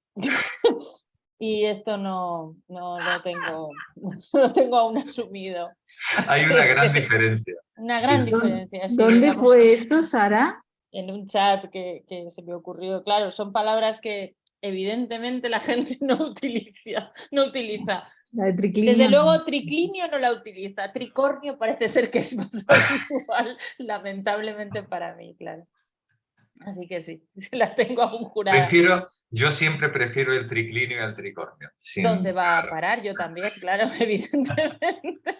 Pero sí, eso es así y otras tantas. El otro día, no sé cómo estuvo, que dije, estoy buscando aparcamiento y parece ser que puse, luego lo corroboré y efectivamente estoy buscando ahorcamiento. Digo, madre mía, de verdad mi algoritmo está fatal. Pero bueno, estas cosas aún se producen, sí, con el OCR. Hubo un tiempo, por lo que decías del tema del reconocimiento de texto, que en los juzgados de ahora creo que no, pero en los juzgados de lo social, cuando se puso el Exnet al principio de este programa que nos han impuesto para poder presentar demandas y demás, como en lo social no necesitamos procurador, pues las presentábamos directamente los abogados, y nos exigían que estuviera pasado el texto por el reconocimiento, el OCR, ¿no? El reconocimiento de texto óptico. ¿Para qué? Para que ellos lo pudieran directamente copiar y pegar. Claro. No era por otro motivo. Claro. La sentencia debía dar un gusto tremendo luego leerla. Bueno, de hecho muchas veces ya te exigen bueno, te exigen. Yo tengo resoluciones en las que me piden o me solicitan que les demos los textos o en Excel o en Word para poderlos copiar y pegar. Claro. Imagínate el tema de la protección de datos donde va. Claro. O sea, que no me extraña nada que esto se haga en una edición de un libro. Claro. Al final, pues, sí, sí, sí. No, pero que al final, claro, venga, otro comentario cuñado. Al final, Marx tenía razón. Lo único que tiene valor es el trabajo humano. Y como es lo único que tiene valor, es aquello en lo que cualquier empresario de pro tiene que ahorrar. Claro. ¿Vale? Sí. El OCR lo compras de una vez y para siempre y hemos acabado. ¿Vale? Pero el sueldo del pobre o la pobre que se tiene que revisar el texto para encontrar las erratas, ese hay que pagarlo. Yo he hecho pruebas de imprenta y son horas y horas y horas y vueltas a leer y Es muy viendo la trabajoso. imprenta y lo que habías estaba bien en la primera versión no lo está en la segunda y tienes que comprobar que han introducido todos los cambios. Es horroroso.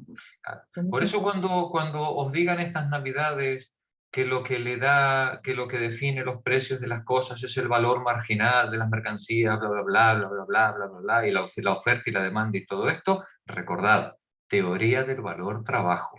No hay más valor en las mercancías que el trabajo humano, social, medio, indiferenciado, depositado y cristalizado en ellas. Bueno, y ya sé que si le decís eso al cuñado se acabó la cena de Navidad. bueno, dudo Pero- mucho que haya un cuñado que te hable de valor marginal.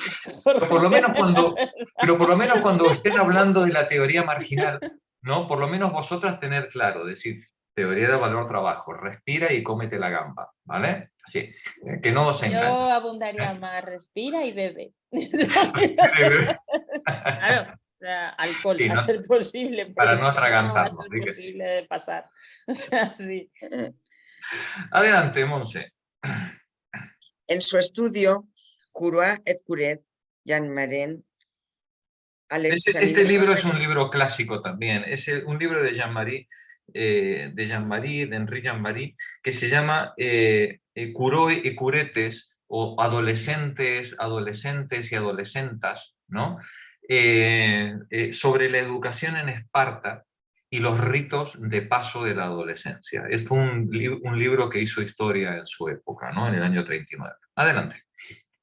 Al examinar los vestigios de la civilización griega arcaica, llega a la misma conclusión. Las antiguas instituciones vinculaban la idea de honor con la de vejez. En los tiempos heroicos, el jefe de la ciudad, el rey, era asistido por un consejo de ancianos, pero según Homero, solo tenían una función consultiva. El rey les confiaba también a veces la tarea de administrar justicia. No siempre se desempeñaban bien y sus errores desencadenaban catástrofes naturales. Bueno, pues un ejemplo de esta función del Consejo de Ancianos lo tenemos en la Ilíada, ¿no? Tenemos muchos ejemplos de ese tipo, ¿no? O en la Odisea con Telémaco cuando convoca al Consejo, ¿no? de la ciudad. Pero en la Ilíada, por ejemplo, la Ilíada empieza así. Empieza con Agamenón, recordaréis, empieza con Agamenón que quiere quedarse por la fuerza con la mujer con Criseida, con la hija del sacerdote Criso, y como el padre le pide a Agamenón que en honor a los dioses, como él es el sacerdote, que por favor que libere a su hija y que le permita volver con ella, y Agamenón, que es un animal, que es un Australopithecus, se niega, Zeus condena a sufrir una lluvia de peste sobre las tropas aqueas, hasta que finalmente los griegos empiezan a pensar que algo tendrá que ver el empecinamiento de Agamenón con la peste que está sufriendo la tropa aquea, ¿no?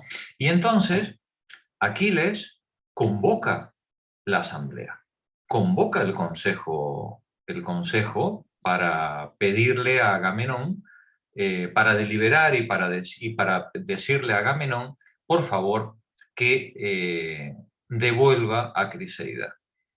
Y Agamenón no la devuelve. No la devuelve, no le da la gana. Es decir, el Consejo de Ancianos, y ni siquiera la Asamblea, tienen poder resolutivo. El mando del rey es total. Pero como bien dice Homero, luego en la Odisea, la voz del pueblo, aunque no estés obligado a atenderla, más te vale que la oigas. Porque en el momento en el que el pueblo decide actuar, ya no hay rey que valga. Es decir, el rey tiene la potestad de atender o no atender lo que el Consejo de Ancianos o la Asamblea le ha planteado. Pero más le vale escucharla. Y en el caso de Agamenón, la desoye, y además la desoye con prepotencia, y tiene que pagar el precio. Cuando finalmente acepta, para que la peste deje de castigar a los aqueos, acepta a regañadientes el Consejo de la Asamblea, comete un segundo acto de soberbia. Y es decir, ¿me quitáis a Criseida? A ver, ¿quién fue el cabecilla de esta revuelta contra mí? ¿Aquiles? Ah, la chica de Aquiles para mí. Y así empieza la Ilíada. Y así empiezan los pesares de los griegos, que una batalla que estaba chupada, entre comillas, como el partido, ¿no?, de fútbol, estaba chupado el partido, les lleva 10 años. Y además con la destrucción completa de los dos ejércitos, ¿no? ¿Por qué? Porque la soberbia, la ibris, que los griegos castigan, los dioses griegos son especialmente rencorosos con este comportamiento humano, la ibris, la soberbia de los humanos es especialmente castigada. Y no atender al mandato de los dioses o no atender a las deliberaciones de la asamblea, sería la enseñanza, tiene su precio. ¿Puedes hacerlo? Sí, pero lo vas a pagar. Pues bien, esta escena es tal como con la que empieza la Ilíada, y es una cuestión que los griegos siempre tuvieron presente a lo largo de toda su historia política y mitológica. Adelante, Monse. Sin embargo, según Homero, la vejez va asociada a la sabiduría. Se encarna en Néstor, el consejero supremo. El tiempo le ha conferido experiencia, el arte de la palabra, autoridad. Empero está físicamente disminuido, y no es él el que da a los griegos la victoria. Néstor es un personaje singular en la Ilíada, ¿no? Lo recordaréis. El personaje, digamos, la Ilíada sería la lucha de Aquiles, ¿no? Es decir, ante el agravio de Agamenón, ¿no? Esa sería, digamos, la historia de la Ilíada. Sin embargo, hay personajes muy interesantes. Uno de ellos es Néstor. Néstor es el más anciano de los héroes que acuden a la toma de Troya. Es el más anciano de los aqueos, de los danaos, por hablar con propiedad. Aqueos es una de las tribus. Es uno de los ancianos, es uno de los héroes, pero es el más viejo de todos. Y como es el más viejo, no tiene la capacidad bélica de un Aquiles, ni tiene la fuerza de un Ulises, ¿no?, ni de un Ajax, pero tiene la sabiduría. Y Néstor, en la Ilíada, representa en todo momento el comportamiento reflexivo frente a la temeridad, a la insolencia, a la imprudencia, a la soberbia del resto de los héroes. Néstor, como anciano sabio, representa la reflexión y la prudencia, que en Homero y en la Ilíada a veces corre el peligro de confundirse con la cobardía. Hasta ese extremo estamos en un mundo heroico, en un mundo que no admite la reflexión, ¿no? El mundo de Homero es un mundo en el que la labor del héroe es ir a la muerte sin dudarlo. Cualquier gesto que le aparte de ese camino corre el riesgo de tener la mancha de la cobardía. Apártate de ahí, mujer, eres un cobarde, ¿no? Le diría Homero a cualquier héroe que se apartara de ese camino. Sin embargo, Néstor está en ese límite, está en ese momento en el que la prudencia llega hasta ese extremo en el cual nadie se atreve a llamarle cobardía, pero los héroes se lo plantean. Cuando Néstor les aconseja, ellos para sí mismos piensan: ¿seré cobarde si sigo este consejo o no seré cobarde si lo sigo? Hasta ese extremo Néstor es importante dentro de este planteamiento. Continúa, por favor. Y no es él el que da a los griegos la victoria.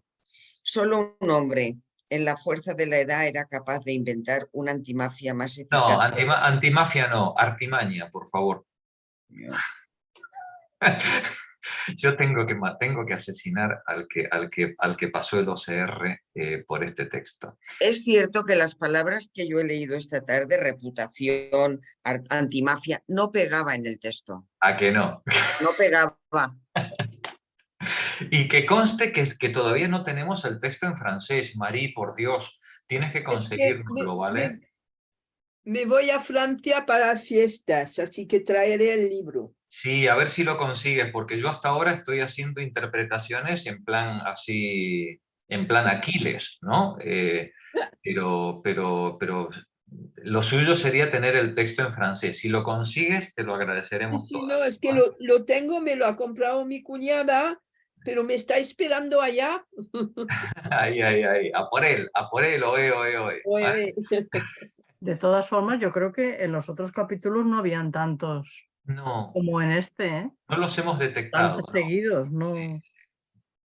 Sí.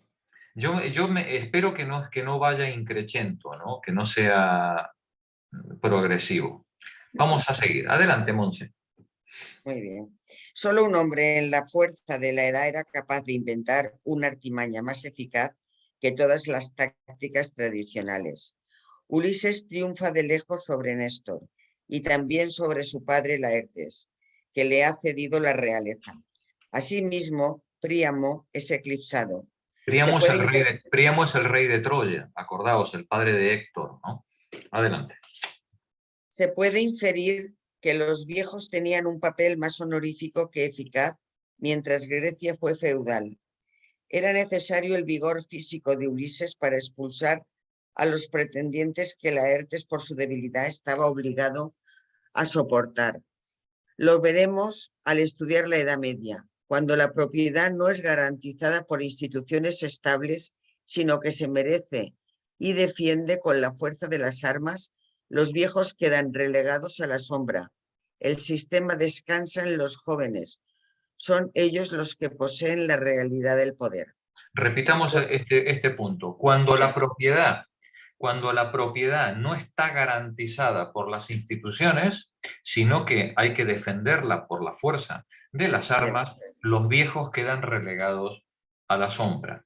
El sistema descansa en los jóvenes porque son ellos los que poseen la realidad del poder, ¿vale? Vemos cómo la estructura política como garante de los derechos de propiedad es al mismo tiempo lo que coloca a los ancianos en una posición política mejor que la que tendrían sin ese derecho de propiedad garantizado. Continúa, por favor. Por otra parte, Homero se burla de los demogerontes de Troya. Evoca el umbral maldito de la vejez. En un himno que se le atribuye a Afrodita dice: los dioses también odian la vejez. Este tratamiento de la vejez en Homero lo tenéis en varios cantos, ¿no? En el canto 3, por ejemplo, lo tenéis en el pasaje 150. Recordaréis cuando en la escena en la que Patroclo se viste de... No, perdón, no es la de Patroclo. Esta escena es cuando va a entrar en combate París, cuando París es retado a duelo por Menelao. Y entonces se suben a las torres de Troya Príamo, su mujer, Helena, ¿y quiénes más? Los demogerontes, los ancianos, ¿no? El consejo de ancianos de Troya se sube a la muralla para observar el combate que tiene que decidir en ese combate singular la suerte del enfrentamiento, ¿no? Es decir, han pactado que se enfrenten los dos, que se enfrenten el damnificado, Menelao, como en defensa de su honor por el rapto de Helena, y Príamo, que es el raptador, ¿no? El que ha agredido, ¿no? a Menelao, que se enfrenten en combate singular, y como los dioses son los que otorgan justicia, el que gane la batalla es el que tendrá la razón. Y por tanto hemos acabado la guerra. Mirad, se habría acabado la Ilíada en el capítulo 3. Pero Homero tenía pensado 24 capítulos. ¿Vale? Con lo cual tuvo que hacer huir a París envuelto por la diosa que le protegía y enfadarse tremendamente a los danaos, de manera que la guerra continuara hasta la destrucción de Troya. Continúa, por favor. En el siglo VII... En el siglo VII, la colonización de un nuevo mundo trae consigo una revolución económica. La propiedad inmobiliaria ya no es la única fuente de riqueza. También lo son la industria, el comercio, la moneda. La aristocracia cambia de carácter. La clase que estaba por debajo de los demiurgos, artesanos, trabajadores independientes, se enriquece. La ciudad está dominada por una plutocracia. La realeza... Nos está diciendo la autora, dice, en el siglo -7, no en el 7, en el -7, ¿vale? Es el mundo de Hesíodo, el posterior, el mundo que está entre Homero y Hesíodo, en el siglo -7, la colonización de un nuevo mundo trae consigo una revolución económica. Los griegos se han expandido primero hacia Asia Menor y luego hacia la Magna Grecia, hacia Italia, ¿no? Se han expandido por el Egeo y por el Tirreno y han traído una revolución económica. Los griegos han entrado en contacto con los fenicios, han adaptado el alfabeto fenicio a la lengua griega, han aprendido a escribir, digamos otra vez los griegos, a partir del siglo VII, del siglo VIII, y se produce una revolución económica. El mundo micénico ha desaparecido. Las grandes monarquías micénicas se han extinguido 5 siglos antes, 4 siglos antes. Lo que llamamos héroes, reyes, los Aquiles, los Agamenones, los Laertes, los Ulises, los Áyax, los Néstor, son pequeños mandamases, son pequeños reyesuelos, pequeños terratenientes que tienen unas cuantas cabras más que sus vecinos, y en función de esa diferencia económica se alzan como autoridad sobre el resto de sus vecinos. Pero el concepto de monarquía que nosotros tenemos en la cabeza de rey propio del Oriente Próximo, de la Mesopotamia, que va. Estos son pequeños matones con palos que tienen unas cuantas cabras más que los vecinos de al lado. Sin embargo, esta expansión de Grecia ha instaurado un comercio y un tráfico que hace aparecer nuevas clases sociales. Aparecen en escena, además de los dueños de las tierras y de las cabras, aparecen los comerciantes. Aparece una pequeña burguesía en los puertos que empieza a manejar materias primas. Nosotros diríamos dinero, pero la palabra moneda todavía está por fabricar, está por producir. Empieza a aparecer una pequeña burguesía artesanal, comercial, que reclama unos derechos políticos frente a esta aristocracia rural que se ha heredado del mundo homérico anterior. Dice la autora, la propiedad inmobiliaria ya no es la única fuente de la riqueza.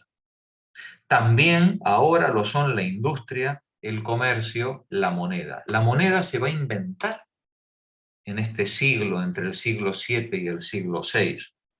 La aristocracia, dice la autora, cambia de carácter. Antes teníamos una aristocracia heroica y ahora aparecen unos cuantos filibusteros, traficantes de esclavos, comerciantes de materias primas, piratas y asaltantes marinos, oye, que se reclaman también honrados comerciantes y aristócratas, ¿no? Comprenderéis que hay un choque cultural también entre esa aristocracia dependiente de la tierra y estos nuevos filibusteros devenidos honrados emprendedores que aparecen en este nuevo mundo que está describiendo Ulises en la Odisea, ¿no? Que aparece en este siglo VII que va a configurar este nuevo mundo griego. Continúa, por favor. La ciudad dice... la aristocracia cambia de carácter. La clase que estaba por debajo, la de los demiurgos, artesanos, trabajadores, se enriquece. La ciudad está dominada por una plutocracia, por un gobierno del dinero, del poder económico. Continúa, por favor. Termina el párrafo y ya lo dejamos al final de la página.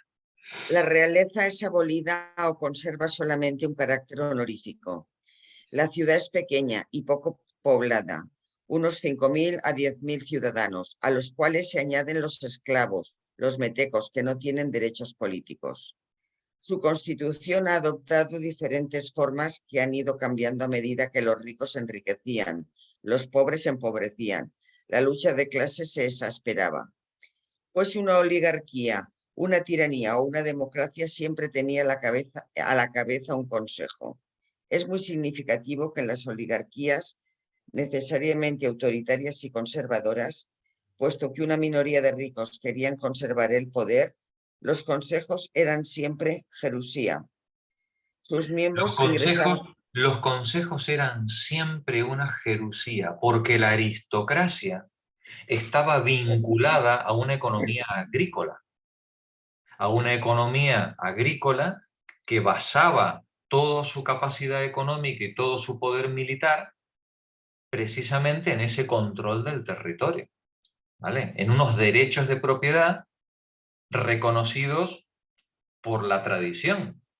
Por eso, cualquier aristócrata, igual que los héroes de Homero, reclamaban una genealogía que les llevaba a los distintos dioses. Todos.